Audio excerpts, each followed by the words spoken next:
ਤੁਸੀਂ ਦੇਖਿਆ ਹੋਣਾ ਜੋ ਰੂਲਸ ਦੇ ਵਿੱਚ ਰੈਗੂਲੇਸ਼ਨ ਦੇ ਵਿੱਚ ਬਣੇ ਰਹਿੰਦੇ ਉਹ ਕੁਝ ਪਦਵੀ ਪਾ ਲੈਂਦੇ ਨੇ। ਹਾਲੇਲੂਇਆ। ਚਾਹੇ ਉਹ ਪੁਰਾਣੇ ਕਿੰਨੇ ਵੀ ਹੋਣ, ਚਾਹੇ ਉਹ ਨਵੇਂ ਕਿਉਂ ਨਾ ਹੋਣ, हो सकता पुराने वो पदवी नहीं ले सकते पर नवे पदवी ले जाते। हालेलुया। सिर्फ वफादारी दे करते, सिर्फ वफादारी और सुनना अते ग्रहण करना और आज्ञाकारिता च बने रहना तो पदवियां नूं पा जांदे। की कारण है? चर्च दे विच कलीसिया दे विच 5 साल पुराने 10 साल पुराने लोग वो उत्थे ही ने। की कारण? क्यों? क्योंकि अपने स्वभाव दे विच सही नहीं है, वो अपने स्वभाव दे विच सही नहीं है, इसलिए परमेश्वर ने उसनों पदवी नहीं दी, उन्होंने उत्थे ही रखा है। 15 साल पहला जिथे सी, 10 साल जिथे सी, क्यों नहीं बदे? क्यों? क्योंकि उन्होंने वचन नूं सुनिया ही नहीं। वो सिर्फ मैनू खुश करने वास्ते चर्च च सीगे, प्रभु नूं खुश करने वास्ते नहीं। पर जो मैनू नहीं देख रहा, सिर्फ परमेश्वर का डर पैम लेके चर्च दे विच जुड़े हुए हैं और ओदे विच परमेश्वर का काम चल रहा और वचन नूं ग्रहण कर रहे हैं, तो उन्हां दी पदवियां चेंज करदा प्रभु, चाहे वो नवे क्यों ना हो। Hallelujah, hallelujah. और तुसी देखदे हो, मैं तुहानूं पिछले दिनां विच दस्सिया सीगा और मैं पिछले 25 दिसंबर नूं, पिछले 25 दिसंबर नूं, इस साल नहीं, पिछले 25 दिसंबर नूं साडे विच भाई सरबजीत जी है, सुरजीत जी सॉरी, उन्हां नूं मैं ऐलान कीता सी गली दे विच कि तुसी मेरी चर्च दे वाइस प्रेसिडेंट होणगे, ते अज वो पूरा हो चुका। हालेलुया। क्यों? क्यों होया? हालेलुया। आज्ञाकारिता बोझ लेंदी है, बोझ, और जो बोझ उठाने वाले हो गए तो आज्ञाकारिता तुहानू किते दी किते लेके जांदी है। Hallelujah, hallelujah. ये क्यों होया? क्योंकि परमेश्वर दे विच बने रहन दे करके होया, ना कि मेरे नाल बने रहन, प्रभु दे अनुग्रह दे विच बने रहन दे। हालेलुया। आज हर चर्च दे विच यूथ अगे है। क्यों अगे है? क्योंकि जदों यूथ सुनदा तो अगे होवेगा। जदों असीं चलना नहीं है, सुनना नहीं है, एक बुत बन के बैठना, बुत बन के चलना, बुत बन के रहना, गूंगे बहरे रहना, सुनना नहीं है, काम नहीं करना, तो असीं वध भी नहीं सकते, असीं उसे स्टेबल नहीं रहांगे बस। हालेलुया। पर जदों उन्हां नूं किसी चीज़ के बारे दस्सिया जावे तो उन्हां दा की हो जांदा? मैंटल लेवल खराब हो जाता है। हालेलुया। यही कारण है साडा अन आज्ञाकारिता विच गिरना, और गिरना अच्छी गल नहीं है, और खास करके पुराने विश्वासियों का गिरना अच्छी गल नहीं। हालेलुया। ते परमेश्वर दे विच जदों तुसीं चलदे हो तो तुहाडा डर पै परमेश्वर दे विच लेके चलना। तुसीं कहंदा जो मेरे राज्य में डर के कांपते हुए, ठीक है ना, कंबते हुए लिखा होते। हालेलुया। इसलिए परमेश्वर के राज दे विच आपां मेरे करके नहीं तुसीं सद्दे गए, तुसीं मैं भी तुहाडे करके इत्थे आ, तो तुसीं भी परमेश्वर दे करके इत्थे हो। मैं अपना काम कर रहा, तुसीं अपना कर रहे हो। हालेलुया। आपां नूं सारिआं नूं ड्यूटी मिली है कि उस परमेश्वर दा कलाम नूं सुणीए ते ग्रहण करिए ते उस जीवन नूं ओदे अकॉर्डिंग लेके चलीए आपां। हालेलुया। हुण आपां चलदे आ द स्पिरिट ऑफ अहाब। सुनिया किसी ने? अहाब बारे चैप्टर सुनिया किसी ने? जो बाइबल पढ़ने वाले हैं, अहाब बारे जिसने भी सुना हाथ खड़ा करें। Ahab, the spirit of Ahab, तुसी सुने? तुसी तो पढ़ा हुआ है अहाब बारे। हालेलुया। इजेबल बारे सुने? चलो आज मैं तुहानू वार्तालाप करना उन्हां नाल। हालेलुया। और जो स्पिरिट ऑफ अहाब है, जो स्पिरिट ऑफ अहाब, हालेलुया। पहले तो आपस में 3 लोगों को प्रेज द लॉर्ड बोले, जय मसीह की बोले, ताकि तुम कनेक्ट हो सको सभी एक दूसरे के साथ। जब तुम लेट शेट आते हो, तुम एक दूसरे से मिल नहीं पाते हो, ऐसे ही बैठ जाते हो, अनटच रहते हो। हालेलुया। क्योंकि यहाँ का ओरा के बीच में अपने कनेक्ट होना, तो आपस में कनेक्टेड होना चाहिए आपको। हालेलुया। तो आप लोग परमेश्वर के बुलाए पर आए हो, और जब परमेश्वर के बुलाए पर आए हो आप, तो कुछ लेकर जाना जरूरी है, अनिवार्य है। लेकर जाना है कुछ। क्या लेकर जाना आपने? डीप रेवलेशन, डीप नॉलेज, गहरे भेद, गहरे रहस्य। Hallelujah, hallelujah. आज आप ताजा अभिषेक मांगो प्रभु से कि ताजा अभिषेक मुझे दे। आप अपने अभिषेक को अपडेट करा करो कि खुदा कि मुझे ताजा अभिषेक दे, क्योंकि जब ताजा अभिषेक आएगा तो आपके छुटकारे का टूटने का समय आ जाएगा। वो बंधन टूटेगा और छुटकारा आपके अंदर आ जाएगा। मांगे कि मुझे ताजा अभिषेक, और बोले कि आज तेरे प्रकाशन स्वर्गों से उंडेल दे खुदा। आज तेरे प्रकाशन स्वर्गों से उंडेल दे इस जगह पे, क्योंकि मेरा और मेरा घर है ना सेम वापस ना जाए। जो मैं सुनूं वो अलग हो, और मेरा जीवन उसके सुनने के बाद चेंज होता जाए। यीशु के नाम में मांगते हैं। आमीन, आमीन, हालेलुया, आमीन। कोई तो है जो अपनी आशीष को सील कर रहा है। आमीन बोलकर ऊंची आवाज में। आमीन, हालेलुया। आपको पता, जिसका कटोरा खाली होता है शैतान उसका विरोधी नहीं है। शैतान किसका विरोध है? जिसका कटोरा भरा हुआ है। हालेलुया। जिसका कटोरा भरा है उसका विरोधी है वो शैतान। हालेलुया। जब आपका कटोरा खाली है तो आपसे कोई मतलब नहीं है, क्योंकि आप कुछ भी नहीं उसके आगे। जिसका कटोरा भरा है उसको बार बार मुसीबत में डालना, बार बार गिराना तो उसका काम है।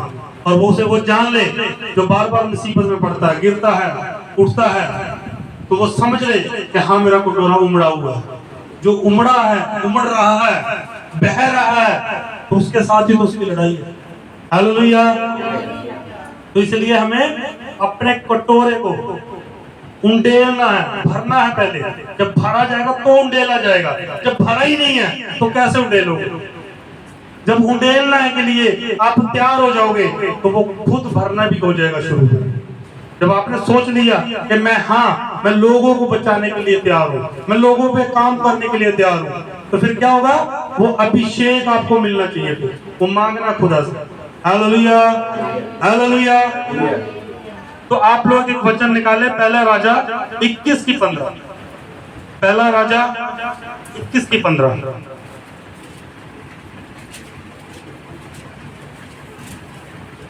अब कौन पावरफुल है जेजेबेल और अहाब में? अब बहुत से जो मसीह लोग हैं वो इजबेल को पावरफुल मानते हैं। बहुत सारे मसीह लोग इजबेल को पावरफुल मानते हैं, और बहुत सारे लोगों को अहाब के बारे में पता नहीं। हालेलुया।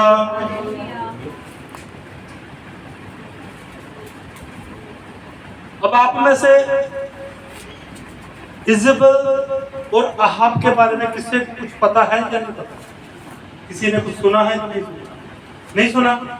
हालेलुया। ये प्रभु के दास हमें कुछ गहरा बात बताए। हालेलुया। Thank you Jesus. प्रभु यीशु तेरा प्रकाशन मेरे ऊपर उंडेल दे, और पिता मैं ना बोलूं कि रात में मुझे बुलाए और ये ग्रहण कर पाए, यीशु के नाम में। आमीन, आमीन।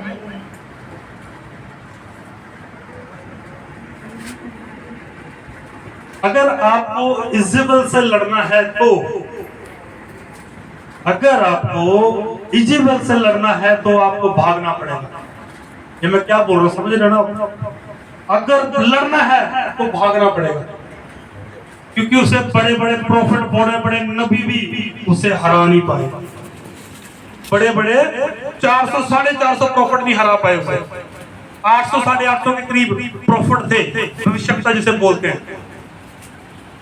और कुछ ने अहाब का पीछा किया, और कुछ ने एलिया का पीछा किया। हालेलुया। तो जो 400 450 प्रोफेट एलिया के साथ थे, वो भी एलिया के साथ वफादार नहीं निकले। सोच के देखो, उसका तो गेहजी था जो साथ में, वो भी उसका खरा नहीं निकला। पर इजबल के 450 वफादार निकले, जो इजबल के प्रॉफिट थे, जो उसने इजबल ने अपने खड़े किए थे भविष्यवक्ता, वो उसके साथ वफादार निकले। पर जो प्रभु का दास एलिया था, उसका गेहजी भी वफादार नहीं निकले। हालेलुया। तो इसलिए अगर आपने इजबल को मारना है तो पहले उससे भागना पड़ेगा।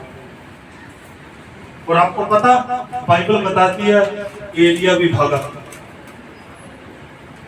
हालेलुया। एक भी भविष्यवक्ता इजबल को मार नहीं सकता, मार भी नहीं सकता, हरा भी नहीं सकता। और ये बाइबल बोल रही है।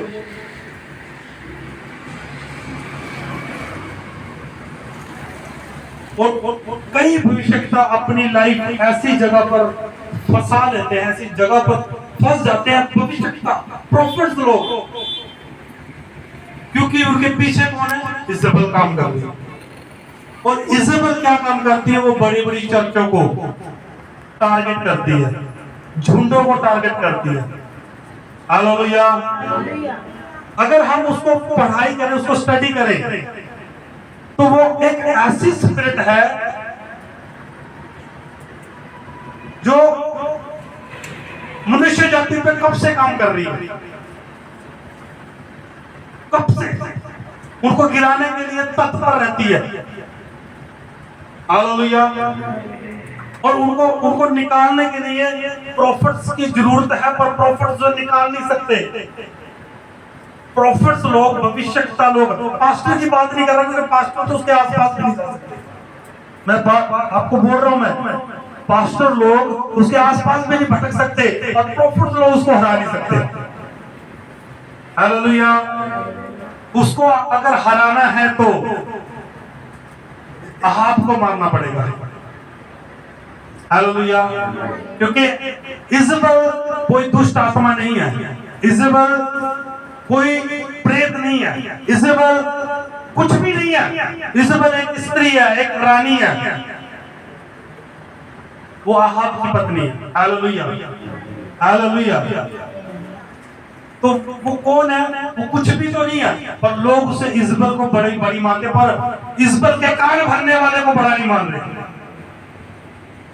इजबल को जो गाइड कर रहा है अहाब, उसको नहीं समझ रहा कुछ, पर इजबल को सभी देख रहे कि ये बहुत पावरफुल। नहीं नहीं नहीं, पावरफुल वो है जो भविष्यवक्ताओं के खिलाफ लोगों को प्लान करता है, पास्टरों के खिलाफ प्लान करते हैं लोग। वो आत्मा आज क्यों काम कर रहा है? चलती चर्चों को कैसे तोड़ा जाता है, चलती चर्चों में रुकावटें क्यों आती है? वो इजबल आत्मा काम कर रहा है। क्या काम करता है? आप ये वचन निकालें, पहला राजा 21:15 पढ़े। ये सुनते ही कि नाबोत पत्थर वार करके मार डाला गया है, इजराइल ने अहाब से कहा, उठकर इजरायली नाबोत की दाख की बारी को, जिसे उसने तुझे रुपया लेकर देने भी इनकार किया था, अपने अधिकार में ले, क्योंकि नाबोत जीवित नहीं परंतु वे मर गया है। हालेलुया। अहाब कौन है? अहाब को एक जगह पसंद आई और वो जगह लेने के लिए उससे बात करने गया। उसको कहा, उसने मना कर दिया, कहा ये मेरे पुरखाओं की जगह, मेरे मरने तक तेरे हाथों में ना दूंगा करा। और उसने क्या काम किया? अहाब अपने घर गया और अपने कमरे में जाकर रोने लगा, फूट फूट कर रोने लगा, कुर्लाने लगा। पर उसकी पत्नी उससे आकर पूछ रही है, दरवाजा नॉक किया उसने और पूछ रही है कि तू खाना क्यों नहीं खा? खाना खा। तो वो कह रहा मैं नहीं खाना खाऊंगा, और वो रो रहा। पर अहाब के रोने और कुर्लाने ने इजबल ने क्या कहा? कि मैं तुझे जगह दिलाऊंगी।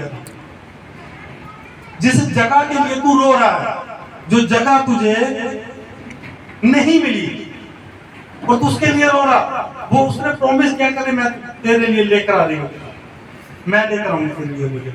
हालेलुया। तो इजबल ने क्या काम किया? इजबल ने वहां पर क्या दिखाया? अधिकार दिखाया। अब प्रोफेटिक अनॉइंटिंग में क्या होता है? अधिकार होता है। जब अधिकार होता है, यानी कि अथॉराइज्ड होना बड़ा जरूरी है।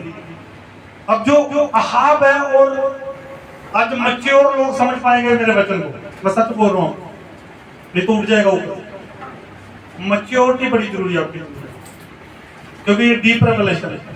और मैंने भी बड़ा समझने में बड़ी वो आई थोड़ी कठिनाई, पर ये मैं समझा पाऊं, यही बहुत बड़ी बात है मेरे लिए। हालेलुया। अहाब जब रो रहा था, अहाब ने उसको कहा नहीं है कि मुझे जगह दे, पर वो खुद उसके इमोशंस को देखकर वो बोल रही है कि मैं तुझे जगह ला कर दूंगा। हालेलुया। इसलिए नॉट अथॉराइज्ड, वो अथॉराइज्ड नहीं था, पर इजबल क्या कह रही है कि मैं अधिकार रखती हूं, मैं तुझे वो जगह ला कर देती हूं। हालेलुया। तुम इजबल को भागाना चाहते हो, पर अहाब नहीं भागने देते। हालेलुया। हालेलुया।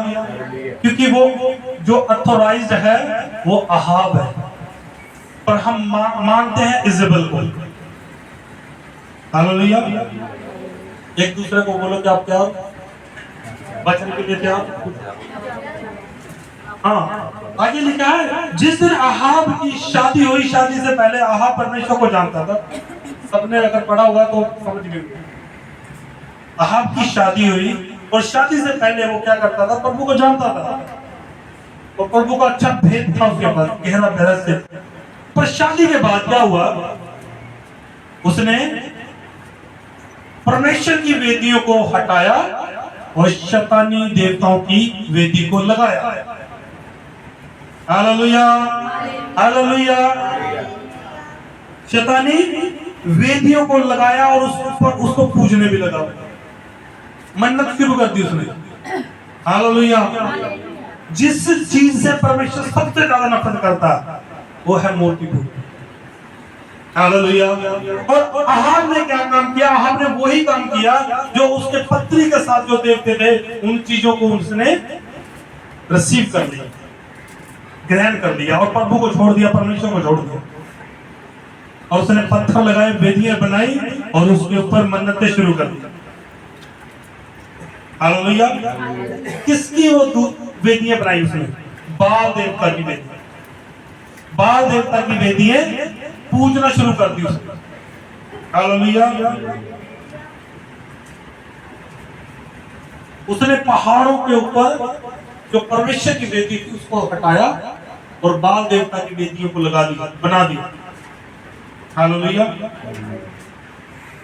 तो जो राजा अहाब की पत्नी है, वह बाल और अशेरा की उपासना को इजराइल में बढ़ावा देती थी। जो हालेलुया। राजा अहाब की पत्नी वह बाल और अशेरा की उपासना करती थी। अशेरा कौन थे? अशेरा भी देवते थे। हालेलुया।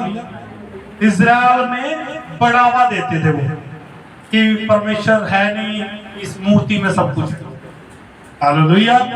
हालेलुया। तो वो भविष्यवक्ताओं का विरोध भी करते थे, वो भविष्यवक्ताओं का विरोध भी करते थे। जैसे आज के समय में आप चर्चों के खिलाफ खड़े हुए लोगों को देखते हो, वही आत्मा उस वक्त काम कर रहा था, वही आत्मा आज किसी भी एरिया को पकड़ कर लाएंगे और खड़ा कर देंगे चर्च के विरोध में।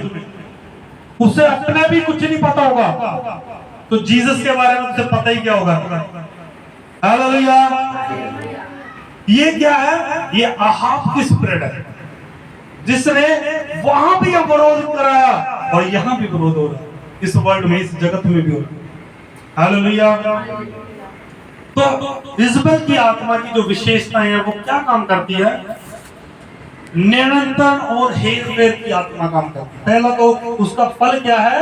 नियंत्रण करना, मतलब आपकी सोच पर पहरा दे देना। आपके ऊपर कंट्रोल आ जाना और हेर फेर यानी कि हेरा फेरी, कपट करना, झूठ मूठ बोलना। हालेलुया। तो ये पहला उसका क्या काम है? मैनिपुलेशन का काम उसका, मैनिपुलेट करती है आपको गलत कर देती है। आप जितने मर्जी सही हैं, आप फास्टिंग रख रहे जो मर्जी हो, पर आपको गलत करना उसका बाएं हाथ का काम। Hallelujah, hallelujah. दूसरा उसके पास क्या अधिकार है? झूठी शिक्षा की ओर आपको लेकर जाना। आपको झूठी शिक्षा की ओर बड़ी जल्दी कान खुल जाएंगे आपके। अरे अच्छा, वहां पर ये सुनने को मिल रहा है, आपके कानों में वो बात जाएगी जो आप सुनना नहीं चाहते थे, परमेश्वर आता ही है, आपके कानों में वो बात जाएगी। झूठी शिक्षा की ओर आपको लेकर जाना। हालेलुया। और तीसरा है मूर्ति पूजा, जो अहाब ने भी की। अहाब ने भी मूर्ति पूजा की, परमेश्वर की वेदियों को हटाया, वहां पर वेदियां बनाई अशेरा देवताओं को। हालेलुया, बाल देवता को। और चौथा है आत्मिक अधिकार के विरोध में विद्रोह करना। आत्मिक, परमेश्वर के आत्मिक हथियारों के विरोध में चलना। अब सभी को पता है कि चर्चों के द्वारा ही ये जगत में अपने अधिकार को प्राप्त हुए हैं। अगर मिशनरी ना होते तो हम सती प्रथा से बाहर नहीं आ सकते थे। अगर आप पढ़ने वाले हो तो सती प्रथा को पढ़ लेना, तो सती प्रथा से आपको आजाद किसने करा? गूगल है आपके पास, स्टडी करो आप। जिस जगहों पर यहाँ की सरकारें कुछ नहीं कर पाई, वहां पे मिशनरी ने आकर उनके बच्चों को पढ़ाया, आपको और हमको पढ़ लिख कर इस काबिल बनाया कि हम अपने फैसले खुद ले सकें। हम तो कुछ भी नहीं, हमसे बहुत पहले जिनको कुछ भी नहीं आता था उनको पढ़ाया गया, बैठाकर उनकी जरूरतें पूरी की, उनको कपड़ा तक अधिकार दिए, कपड़ों तक अधिकार। हालेलुया। उसके बाद आता है पांचवा, पाप को बढ़ावा देना। वचन को जानते हुए भी पाप को बढ़ावा देना, फिर जाना वचन से। और उसके बाद है पश्चाताप से इनकार करना। आपको पता भी है कि हाँ, मैं कुछ चीजों में प्रभु के घर में या प्रभु के वचन से बाहर होकर चला हूं, तो मैं उस चीज के लिए तौबा करना चाहता हूं, पश्चाताप करना चाहता हूं, पर वो तुम्हें करना नहीं देगा, क्योंकि वो आपको ईगो हर्ट लगेगी। Hallelujah, hallelujah. वो क्या होगा? आपको ईगो हर्ट लगेगी। क्या, कैसे लगेगी? क्योंकि आपको ऐसा लगेगा मैं क्यों सॉरी फील करूं, मैं क्यों घुटने टेक के तौबा करूं, क्योंकि देखने वाले क्या सोचेंगे। खुद में खुद स्टोरी बन जाएगी अपने आप, आपके माइंड में पूरी फिल्म खुद बन जाएगी। आपको कुछ नहीं करना है, कहीं जरूरत है, आपका ट्रैक्टर आपके पास ही है। आपने किसी चीज के लिए तौबा करनी है, घुटने टेकने हैं, तो जाहिर सी बात आपके दिल में क्या आएगा कि ये 25 लोग जो बैठे हैं ये मुझे देख रहे हैं, और यही उसका हथियार है कि क्या कहेंगे लोग, ये सबसे बड़ा रोग। हालेलुया। ये सबसे बड़ा रोग है, क्या कहेंगे लोग। लोग क्या कह सकते हैं बताओ आपको? आज आपके हाथों में फोन सैमसंग है, जिसके पास सैमसंग है, क्या वो लोग तुम्हें धक्के से कहेंगे कि ओप्पो को ले भाई, एप्पल क्यों नहीं लिया आपने? आज तुम व्हाइट वस्त्र पहने हुए, तुम्हें धक्के से कोई कह सकता है कि तुमने व्हाइट क्यों पहने हैं? बताइए। जिनको घर में कोई नहीं पूछता वो हमारे पास आकर बात कर सकते हैं? नहीं, क्योंकि आप तब चुप रहोगे जब आपके पास अनॉटिंग नहीं है, वचन नहीं है। जब आपके पास अनॉटिंग होगी, वचन होगा, ग्रेस होगी, जब वचन होगा तो निष्पक्ष होकर काम करोगे फिर आप, विदाउट डर। और प्रभु का वचन कहता है डरपोक मनुष्य मेरे राज्य में प्रवेश नहीं कर सकता। अगर डर लगता है तो वो सेव कहीं नहीं कर सकता, नेवर। हालेलुया। तो प्रभु का काम जो है वो निडरता के साथ बढ़ता है, दिलेरी के साथ। जिस चर्च का यूथ निडरता से और वचन को लेकर चलता है, वो ग्रेस में रहता है, वो चर्च बढ़ने से कोई नहीं रोक सकता उसका। हालेलुया। इसीलिए चर्च वहीं पर स्टेबल क्यों है? क्योंकि यूथ कमजोर है, डरता है मोहल्ले में प्रचार करने से, डरता है अनॉइंटिंग भरी बातें करने से लाइन में। हालेलुया। इसलिए यूथ चर्च को वहीं रखते, क्योंकि यूथ कौन है? यूथ चर्च का पिलर होता है। हालेलुया। जो पिलर ही कमजोर है वो वेट कैसे उसके ऊपर आएगा? इसलिए वेट उस पर आता है जो मजबूत पिलर होता है। हालेलुया। तो मजबूत पिलर अपने आप को बनाना शुरू करो। तुम पिलर हो चर्च के, और पिलर तुम अपने घर के भी हो। अपने आप को मजबूत पिलर बनाओ, ना कि वो पिलर जो कि ऊपर थोड़ा सा वजन आए और तुम डोल जाओ। थोड़ा सा उस पे वजन आया, धूप आई, मींह आया, बारिश आई, तुम घबरा गए और टूट गए हो। ऐसा पिलर नहीं बनना। पिलर बनना मजबूत वाले पिलर। तुम अपने घर को भी, गरीबों के घर को भी, अपने घर को भी, भवनों को भी सपोर्ट कर सको। ऐसा पिलर बनाओ अपने आप को। हालेलुया।